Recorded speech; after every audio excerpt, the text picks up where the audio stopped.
Alors, chers amis, vous le savez, les temps en anglais, on a tendance, surtout quand on est francophone, à penser en français et à appliquer à peu près le même temps en anglais, sauf que ça, à peu près 70% du temps, ça ne marche pas. Donc, c'est pour ça que j'ai déjà fait plusieurs vidéos sur les temps en anglais, mais aujourd'hui, j'en ai fait une spécialement pour vous montrer la différence entre le present perfect, qui est un temps très utilisé en anglais, et le past perfect.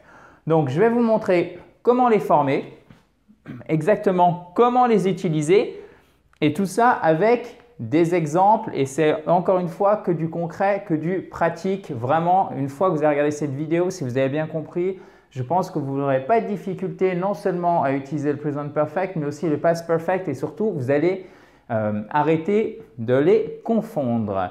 Good morning everyone, my name is Adrian from ispeakspokspoken.com. Bonjour à tous, je suis Adrien de ispeakspokspoken.com.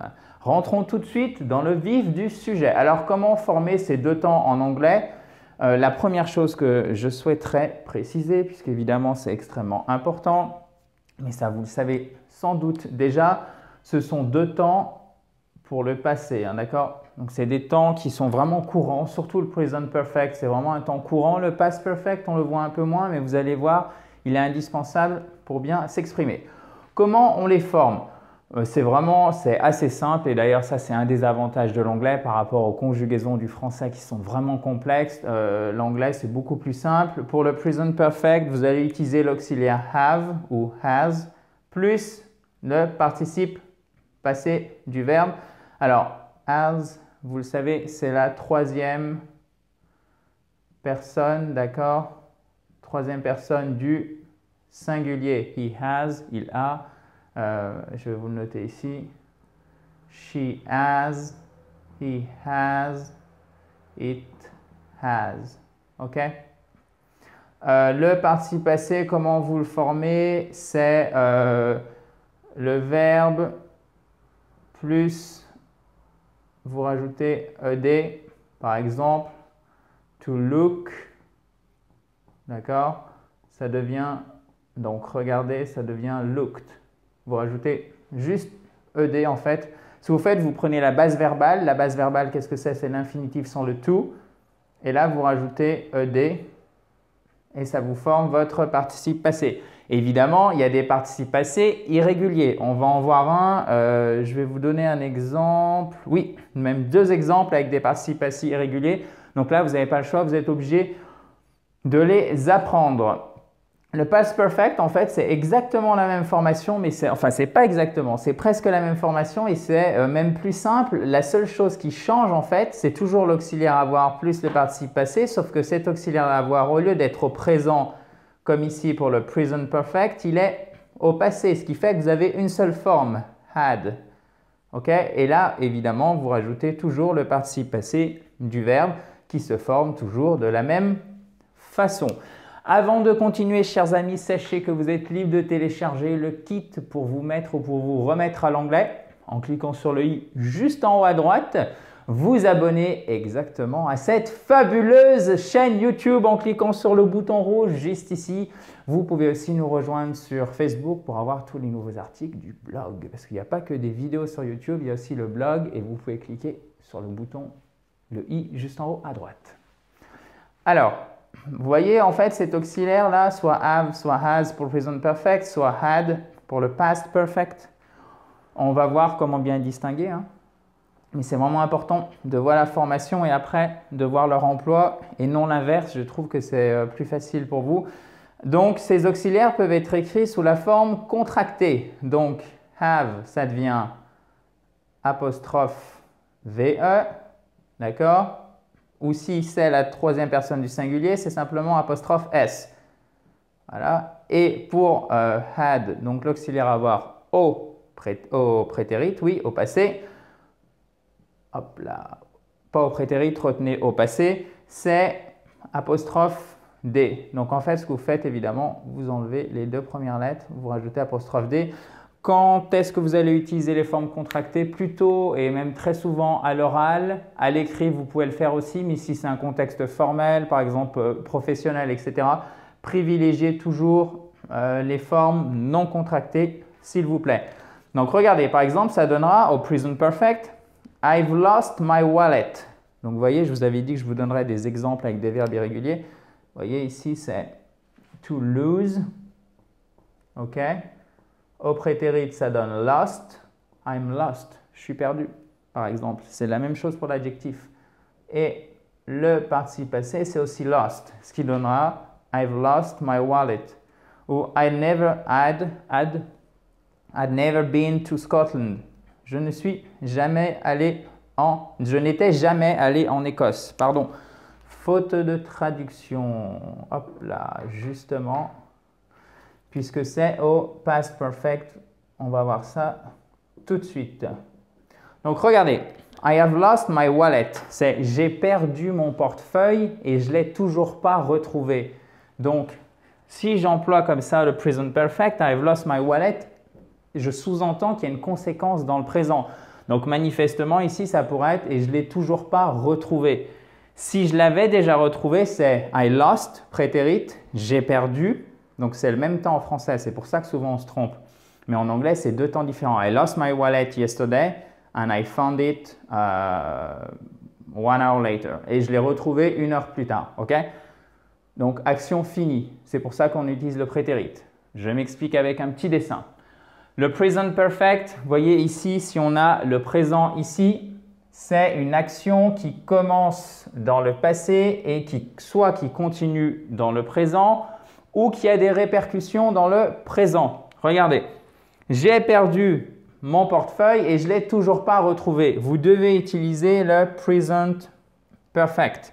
Si vous l'aviez déjà retrouvé, vous diriez, par exemple, I lost my wallet yesterday and I found it. Et je l'ai retrouvé, donc c'est fini. Donc tout est dans le passé. Du coup, vous utilisez le prétérit. OK, mais vous allez me dire, mais alors pourquoi il y a le past perfect? Le past perfect, il s'appelle aussi, vous trouverez sous un autre nom, mais c'est exactement la même chose, le pluperfect. OK? Alors, ça fait peut-être beaucoup d'informations à la fois, mais vous pouvez évidemment revisionner la vidéo si vous le souhaitez. Si vous avez la moindre question, vous mettez ça dans un commentaire et je reviendrai vers vous rapidement. Ça se passe sous la vidéo. Donc, souvenez-vous, je recommence pour que tout le monde comprenne. Vous avez le présent ici. Le present perfect, c'est une action qui commence dans le passé, qui continue dans le présent ou qui a des conséquences dans le présent. Regardez. I have been in London for 2 years. Je suis à Londres depuis 2 ans. Ça a commencé ici. Donc, si je puis dire, moins 2 ans. OK. Là, je suis à 0. Donc, c'est une action qui commence il y a moins 2 ans et je suis toujours à Londres. Donc, j'utilise le present perfect. OK. Le past perfect. On va enfin voir la différence. C'est une action qui commence dans le passé, donc ici, et qui se termine dans le passé, mais qui a une certaine durée dans le passé. Ce n'est pas juste un instant T. Ce n'est pas juste, par exemple, I saw him. OK, I saw him. Je l'ai vu, tout simplement. I saw him yesterday. Ça, c'est un point dans le passé. Je l'ai vu hier. Regardez pourquoi. I arrived yesterday, donc je suis arrivé hier. Donc, je vais peut-être vous faire un autre dessin ici. Voilà, comme ça. Hop là. Regardez. Donc là, j'ai mon présent. Ici, 0. I arrived yesterday. Donc ici, c'est yesterday, qui est hier. Donc, I arrived yesterday, prétérit, point dans le passé. I had never been to London. Je n'avais jamais été à Londres, sous-entendu avant. Donc, c'est tout ce qui se passe avant yesterday, donc c'est très long. Vous voyez que c'est un processus, c'est une période dans le passé. Donc, du coup, j'utilise le past perfect. Vous voyez la différence en fait? Le past perfect, il touche jamais, jamais, jamais le présent. C'est toute la différence. Donc, regardez bien. I have lost my wallet. Mettons que ça se passe yesterday. Yesterday, I lost my wallet. Donc hier, j'ai perdu mon portefeuille. Donc on parle juste d'hier, un point dans le passé. Si maintenant je vous dis I've lost my wallet, c'est à partir du moment dans le passé où j'ai perdu mon portefeuille, ça a toujours des conséquences dans le présent. Du coup, on retombe sur mon present perfect. Mais si je vous dis I've never been to Scotland, sous-entendu, maintenant j'y suis ou j'y suis allé. Donc maintenant, mettons que je sois arrivé en Écosse, donc Scotland. Je suis arrivé yesterday, ok. Donc je suis arrivé hier, I arrived yesterday in Scotland, ok. Je suis arrivé hier en Écosse. Et I had never been to Scotland. I had never been to Scotland. Avant hier, je ne suis jamais arrivé je n'étais jamais allé, pardon, je vais y arriver, en Écosse. Du coup, qu'est-ce qui se passe? Eh bien, j'utilise le past perfect parce que c'est une action qui commence dans le passé, donc depuis que je suis né en gros, et qui se termine au moment où je suis arrivé pour la première fois en Écosse. Donc voilà, chers amis, je pense que j'ai suffisamment détaillé la différence entre le present perfect et le past perfect.